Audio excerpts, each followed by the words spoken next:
Thank you everyone for joining us today. I'm sorry that we can't do this together in person, but we're excited to host the first ever Facebook Fuel event in India. India is a very special and important country for us. Millions of people here use our products every day to stay in touch with friends and family, whether it's a WhatsApp message or a Facebook post or a photo on Instagram. And millions of small businesses across the country use WhatsApp Business and Messenger to reach customers, manage orders, and grow their businesses. And in fact, we actually test some of our new features here first before rolling them out globally. And speaking of tests, we just announced that we are hosting India's tour of Australia on demand on Facebook Watch. I'm not exactly a sports guy myself, but I understand that that's quite a big deal here. And what I do know is that India is home to a lot of incredibly talented people. We see that in the folks that we recruit in our offices, both in India and at our headquarters back in California. But this is more than just about Facebook, because what happens in India here is important for the whole world as well. Prime Minister Modi's Digital India vision has opened up opportunities for the industry to partner with the government to accelerate growth and development through technology. And India is building local capabilities and tech capacity to power innovative new business models and provide Indian citizens access to digital and financial inclusion. So decisions that are made here shape the global discussion about how technology can drive more economic opportunity and better outcomes for people.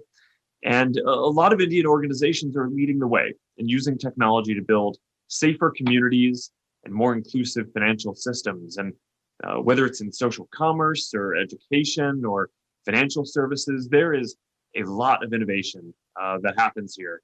And we are proud to partner with some of the teams that are working on these important challenges. So there's a very entrepreneurial culture here that's quite remarkable. It's a great example of how access to better tools can unlock more opportunity for people. And we see that not just in the tech startup scene, but in the millions and millions of small businesses that recognize the value that all these tools can provide. So at Facebook, we like to say that we are in the business of serving small businesses. And nowhere is this more true than in India. This is especially important because small businesses here will be a key part of the global recovery going forward. And we are focused on making sure we build the best tools for them. So this is part of a much broader conversation about how we can all make sure that tech delivers for everyone.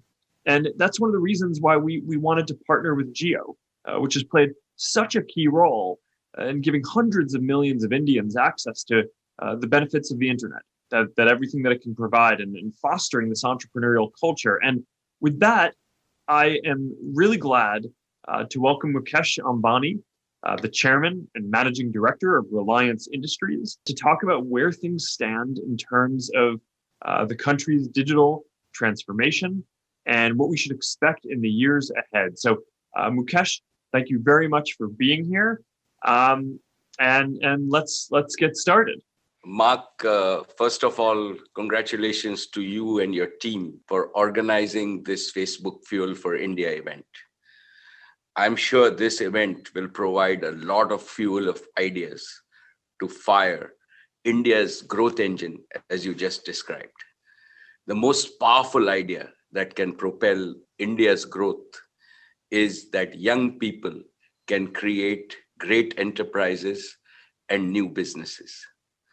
And all the young Indian people see an inspiring young icon in Mark Zuckerberg.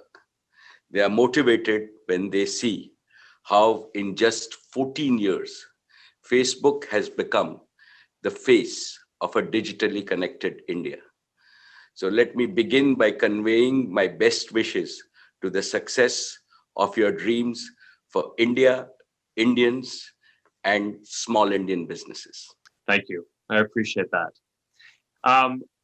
So maybe today we should start with a topic that I know is top of mind for a lot of us, and that is COVID and the impact that it has had on all of our lives and communities. So I'm curious, from your perspective, how is India doing right now?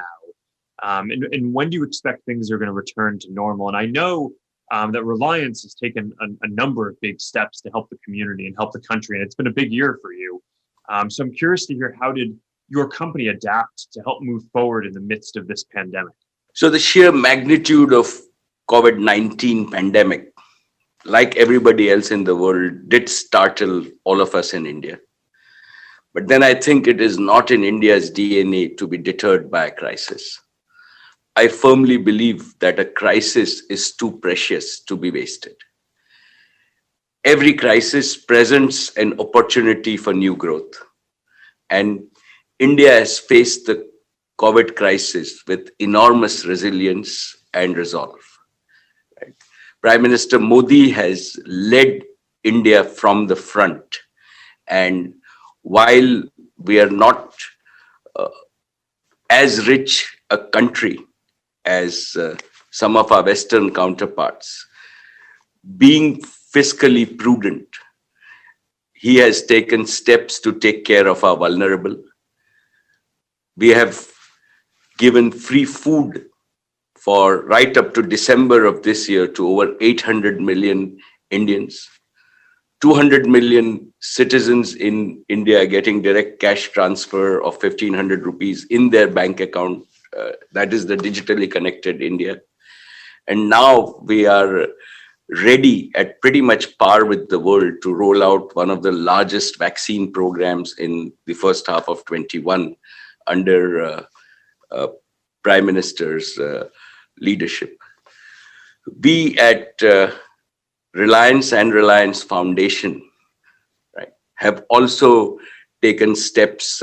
As you know, Reliance has over 350,000 employees across the length and breadth of India, and we have taken steps to protect our 2 million in our family and the community around them.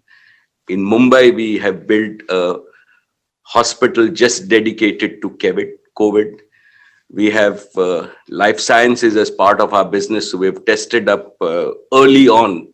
We have really ramped up testing, and we believe that that testing helped in tracing and isolation and at least reduce fatalities in our communities to a very low level.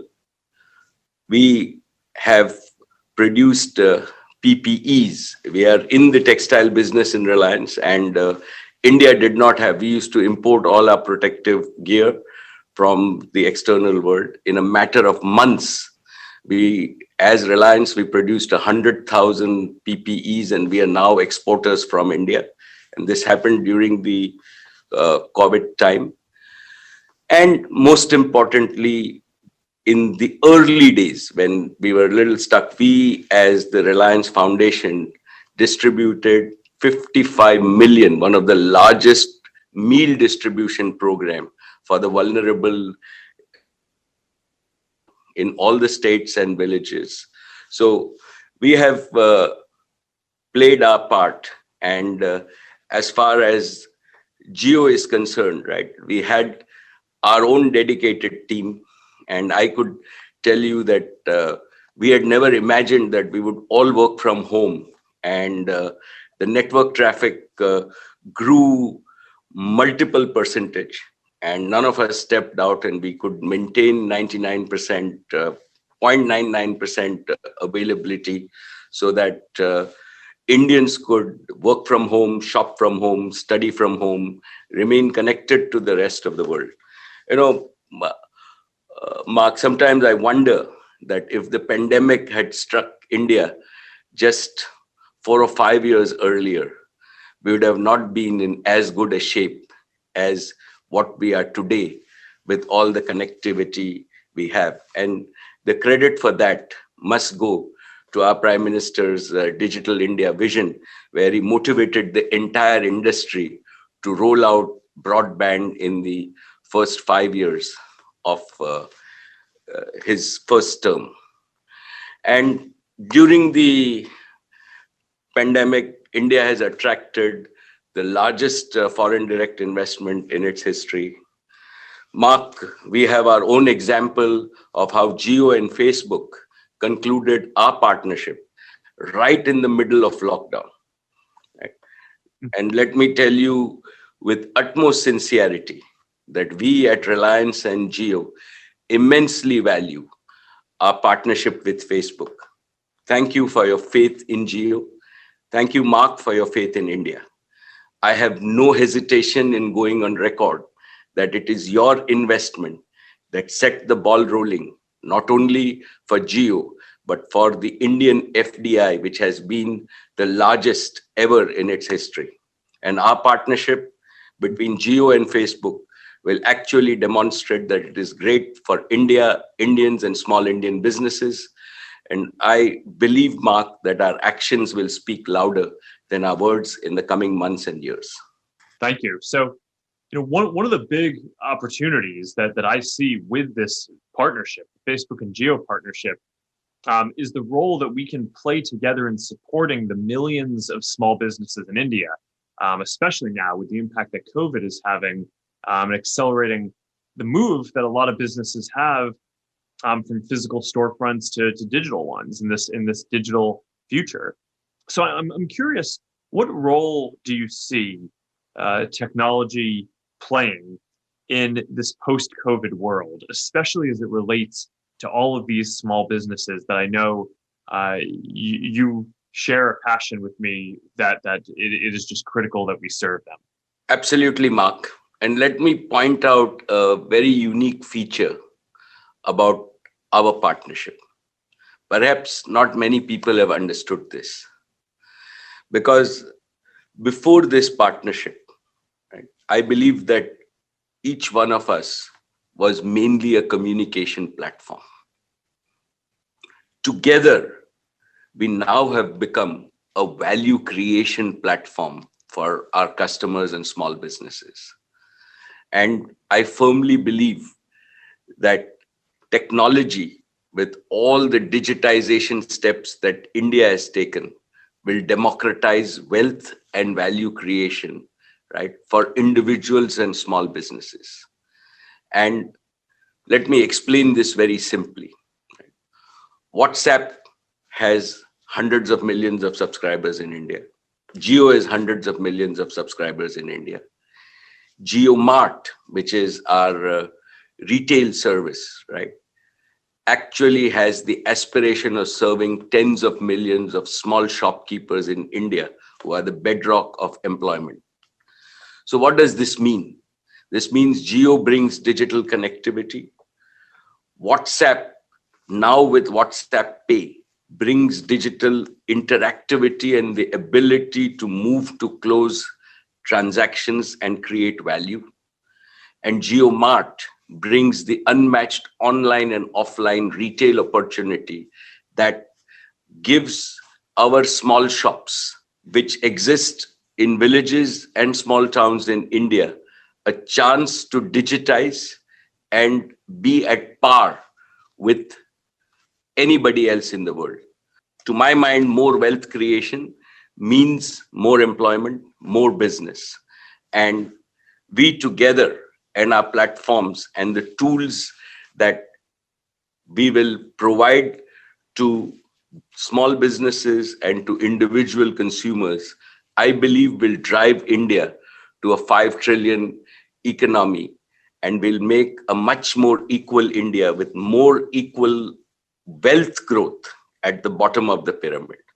Mark, I firmly believe that the next 2 decades, India will grow to be among the top 3 economies in the world. But more importantly, it will become a premier digital society. It will be a modern society with young people driving it, with young businesses driving it. And our per capita income will go from $1,800, $2,000 per capita to $5,000 per capita. Our mid-income or the middle class in India, which is about 50% of its total number of households, will grow to 3 to 4%. And I think that Facebook, Jio, and a lot of other companies and entrepreneurs in the world have a golden opportunity to be in India to be part of this economic and social transformation that we are witnessing and that will accelerate in the coming decades. I completely agree. And your company has already done so much to help fuel this. Reliance, of course, brought about the 4G revolution in India. And I know that 5G now is another big focus for you. But what your company has done I think has been truly remarkable in helping to bring hundreds of millions of people onto the internet and bringing opportunity. And I'm curious, if you look ahead to the future in India, what other technologies or developments are you excited about now? And where do you see the country in the next 5 to 10 years? Well, as I mentioned to you, Mark, I really see India accelerating as a premier digital society. I see us integrating both 5G, and just yesterday our Prime Minister has said that he wants every village and every gram panchayat. India has 680,000 villages, and we have a population of 1.3 billion people. And he wants everybody to be empowered on the information highway with high-speed fixed broadband, and which is happening. We also think that compute and very low latency compute is real, right?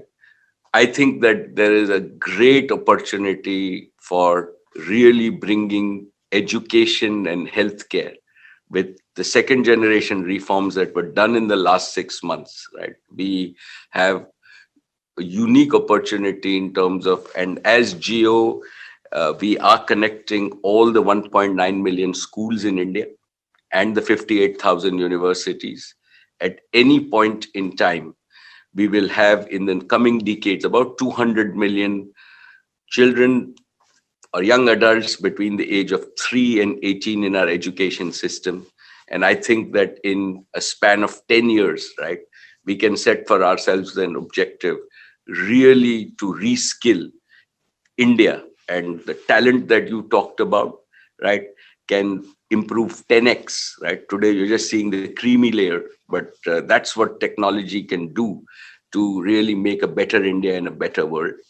The same thing we can do in health and all the emerging technology and integrations where we can make sure that we deliver services and we deliver good proactive health. We've learned that, and I think we are going to use technology. We are working very closely with all the authorities to make sure that we provide the technology tools and backbone for even vaccination in the coming quarters, right, using technology. So I think health, education, we've already, and I think that what India has done is, in a sense, we have democratized value creation with the drive of our Prime Minister. And you can see it in payments. You would see it in terms of making sure that technology is easily available, and we've made it affordable so that millions of people, even at this lower per capita basis, can use this in a large market. And with that, finally, I really see the enterprise and the enthusiasm of young Indians and the aspirations of young Indians and their confidence, right? That is really driving India. And that is why I think that the next 2 decades are going to be historic in terms of the social and economic transformation. That makes sense. I mean, and you of course already talked about commerce and driving small business and entrepreneurship. And it always blows me away that India has more than 60 million small businesses, and millions of people around the country who rely on them for jobs. And that's a big part of what I hope that our partnership can serve here. We support more than 50 million WhatsApp business app users globally every month already. And more than 15 million of these are in India. So, with communities around the world now in lockdown, there are a lot of these entrepreneurs who need digital tools that they can rely on to find and communicate with customers and grow their businesses. And this is just something that I think that our partnership can really help with. And of course, beyond the impact on small businesses, I just think that this year has reminded us of how essential technology can be as a tool for people to just connect with each other. Whether it's using the networks that your companies have established, or the tools that we've built, to be able to have that human connection and find important information. And as you said, I can't imagine going through the pandemic 10 years ago, but if we 2 decades ago, but when the internet was still nascent, it just would have been a completely different experience. And technology, of course, is allowing us to make sure that we can get accurate information out to people that has implications in health, like you're talking about, in education and helping serve people better. And I think it shows a lot of the promise for what's ahead. And I think we've certainly fared better now than we would have if the pandemic had hit us before. I couldn't agree more, Mark. I know, going back to Reliance, one of the great business stories in history, your father founded Reliance Industries, and he has just this incredible legacy here in India. And I've read that he once held up a postcard in his office and said, if every Indian could speak with each other at the cost of this postcard, where will India be? And your father clearly had a vision for where things were heading in the country. And because today Indians can communicate with one another for less than the cost of a postcard. And that's what we've tried to do with messaging. And hopefully we can do that together with payments and make it so that people can use India's new UPI system, which I think is just great. It's a tremendous public good that the government has put out there. But I'm curious, before we get into UPI and more on that, I'm curious, what's the most important thing that you learned from your father and his legacy that has helped you build these just amazing businesses and get to where they are today? So, Mark, thank you for those kind words on my father, right?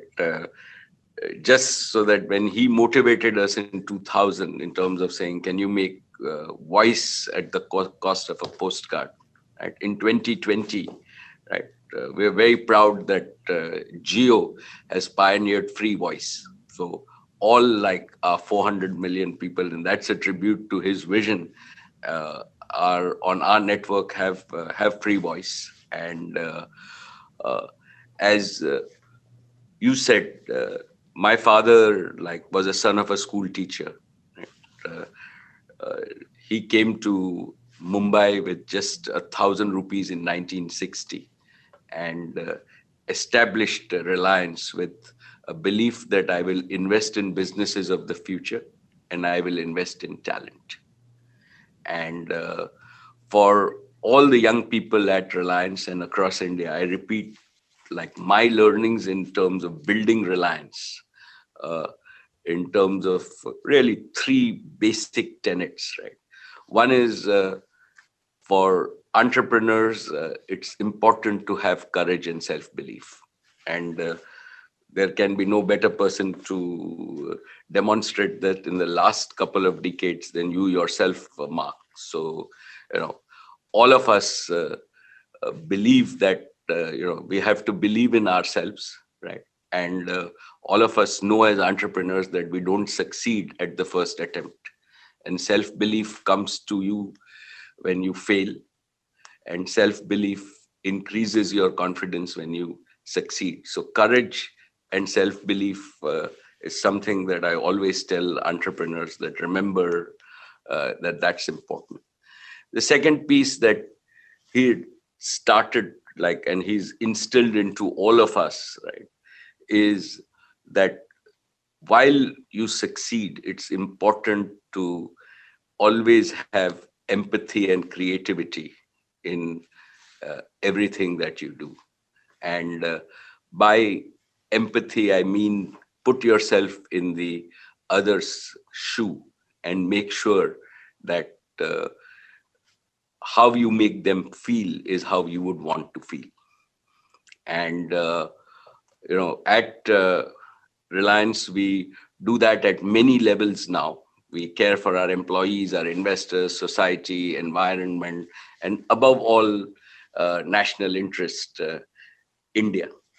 And within creativity, and I always give this example in terms of saying that when Reliance needed to grow, right, capital markets were not there. It was 1980s, and my father came up by saying, I will actually share shares of Reliance, which was never done in the private sector.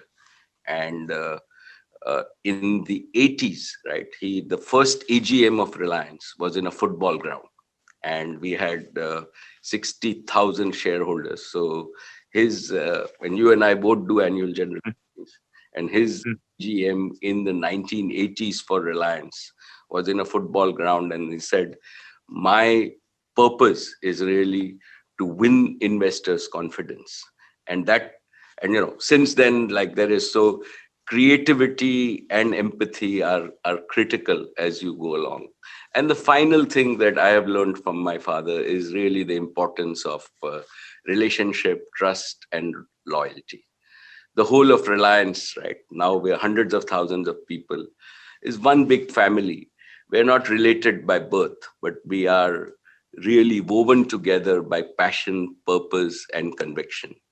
Right? We have faith in one another. We are loyal to one another of this large Reliance family. And for us, it's always one for all and all for one. And I hope that, a lot of people around the world can relate to this. That's what we believe at Reliance. And, for all of us at Reliance, he will still be the founder. And if we follow his vision in terms of investing in businesses of the future. Mark, that brings me to now my questions for you. Mark, what made you believe in India and the Geo story? As I said, that you have started this FDI avalanche in India, and the world recognized when Facebook and Mark Zuckerberg, in the middle of lockdown, said, I'm going to bet on India, and I'm going to make, even in this uncertain times, right, one of the largest foreign direct investments in India. And what do you think of the digital network that you are clearly, like, I call you the architect of the digital network of the world. Like while I have built some connectivity and broadband connectivity in India, you've done that for the world. That has, and please share with us your experience of, as the digital architect of the world, how your global Facebook has helped people in this crisis, and your perspective of the crisis, and where you see the world today and where it is going, after you just explained to us India. Your words are incredibly generous. I mean, I started this to help give people a tool to stay connected with their friends, and then expand to friends and family and communities. And a lot of this has just been that ends up being a universal human phenomenon. No matter what country you're in, everyone cares about their friends and family and their communities and wants to stay connected. And what we've seen is that India is actually home to the largest communities in the world across Facebook and WhatsApp, and getting there on Instagram as well. And it's just, so we see the vitality and the entrepreneurship and the creativity of businesses, and how much people want to connect. And you see a tremendous number of people coming online, a lot of that thanks to your investments and the work that you've done to enable hundreds of millions of people to come online here. And I just see a very promising future in India. We talked briefly about how there's a big trend of financial inclusion ahead, and how the ease of payments is going to be such a big deal for commerce, and giving people self-reliance and kind of control of their own destiny. And and a lot of that is we just launched WhatsApp payments in India last month. So now you can send money to your friends and family through WhatsApp as easily as sending a message, and it's that was possible because of the UPI system that has been built in India, a unified payments interface. It makes it easy for anyone to instantly accept payments across different apps. I think we're working with 140 banks, or it's supported by 140 banks out of the gate. And India is the first country in the world to do anything like this. It's so we're grateful to be able to support this kind of innovation, to help to work to create more prosperity and help achieve a more digital India. And frankly, I think that a lot of other places around the world are going to be better off when they follow some of this lead that India has set in creating public goods like this. So there's really a tremendous amount to be inspired by with what is going on in India now. And we're just grateful to be able to serve our community here and help people stay connected with the people they care about, but also create economic opportunity as well. Thanks, Mark. As you said, we are looking forward for your involvement and innovation in India, creating benefit for hundreds of millions of people, and then taking this innovation to the rest of the world. I hope that the rest of the world learns from Indian policy and what Facebook is able to achieve in India. And we as Indians will be very proud if Facebook says we did it first in India and then took it to 100 countries. And I look forward to working with you on that. Mark, while all of us would love to know your views on how the world is changing and what you and Facebook are thinking about and what you see the future as, and just give us your perspective, Mark. I think that there are a number of very important trends, but maybe I'll just talk about two. So one is that I think technology is giving individuals power and opportunities that were previously only held by large organizations. So we've spent a lot of time today talking about small businesses, but one of the things that I think is so powerful about the internet is it makes it so that individual entrepreneurs and small businesses can now have access to the same kind of tools for reaching new customers and doing sophisticated analytics and communication that previously only bigger companies would have been able to build up the capacity to do that. And individuals can now share their ideas online and get access to information in ways that previously only wealthier people or larger organizations would have had the capacity to share their ideas or get access to information at that kind of scale. And overall, I think that just makes people's lives better. It's incredibly empowering and it's incredibly democratizing. And India, as the world's largest democracy, I think again it really makes sense to lead there, because just empowering individuals, which I know is something that you believe deeply in as well, is just going to be a huge part of what will hopefully create a lot of prosperity, as you mentioned, in the decades ahead. The other thing that I'm excited about, which is maybe more of a technological vision for the future, there are a lot of interesting technologies, but one trend that I focus a lot on is that as people, we're always looking to connect with other people and share our experiences in the richest way that we can. So, if you look back to the beginning of the internet, most of the internet was text, right? And that we could text each other, chat, we could share our experiences. But then connections got better, and then we got to photos being the primary way that we shared. And the old saying, "A picture is worth 1,000 words." Now a lot of sharing is through photos, and now we're now on the next step with now great 4G and coming 5G networks. Video is really becoming the primary way that people share. Anyone can largely capture something on their phones and can share it and stream it. And increasingly, people are able to consume that. And video is just a lot richer of a medium than photos even can be. Right? When my daughters took their first steps, I wanted to capture a video of that and share it, not just a photo. But I don't think video is the end of the line. So a lot of what I'm focused on is helping to create virtual reality and augmented reality. So that way we can share not only kind of a video of an experience, but you can use virtual reality to go into an experience and feel like you're right there. You can have holograms of digital objects that can kind of be as realistic as the physical objects that are there. Maybe, in 5 or 10 years when we're having this conversation, I'll just hologram version of me will be sitting on the couch next to you instead of having to do this over a screen, and it'll feel a lot more realistic. So I just think that that's going to be incredibly powerful, and the power of virtual and augmented reality is they deliver this sense of presence. You feel like you're right there with another person, which really will be kind of the ultimate in human connection, and it will give people the opportunity to work and to connect no matter where they want to be. So that's something that we're very focused on and invested in, and I'm just very excited for the future.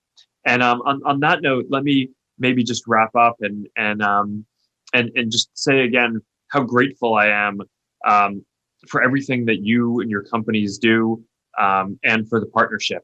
I do think that in so many ways, not just Geo and the technology platforms, but the other businesses that you've built, you've had such a positive impact on improving the quality of lives for hundreds of millions of Indians. A big part of why I was excited to partner with you is there are not many people around the world who've just gone industry after industry and revolutionized them and improved them, and continue to do it and have that hunger to improve the lives of so many people. So I just have a deep admiration for that. And I am really looking forward to working together over the coming years and decades to make sure that we can serve people in India as well as possible. And hopefully a lot of those advances will be expanded outside of India as well to help people around the world. But I'm incredibly grateful for your partnership on this. And thank you for joining me for this inaugural Facebook Fuel event today. Thank you. Thank you very much, Mark. And thank you for sharing your awesome vision of the future. You started this with saying that on Facebook, you would see the India-Australia cricket match, right? I look forward to a day when Facebook will take me with everything that you explained on virtual reality, where I can, sitting in Mumbai, be in a stadium in Australia. And I'm sure that day with your digital architecture and leadership is not far away. Thank you so very much for having me.